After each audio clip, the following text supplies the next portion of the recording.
নবীজি দুখানা হাত উত্তোলন করে দোয়া করলেন, আল্লাহুম্মা ইহদি উম্মা আবি হুরায়রা, আয় আল্লাহ তাআলা আমি দোয়া করি তুমি দয়া করে আবু হুরায়রার মাকে হেদায়েত নসিব করে দাও।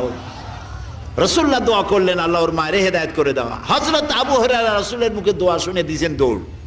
পিছন থেকে সাহাবীরা মনে করলেন আবু হুরায়রা দৌড়ায় কেন, জামা টেনে ধরছে পিছন থেকে। জিজ্ঞেস করলে আবু হুরায়রা দৌড়চ্ছ কেন, কোনো বিপদ হয়েছে নাকি? কয় না, কোনো বিপদ হয় নাই, আমাকে ছেড়ে দাও। কেন, কি হয়েছে?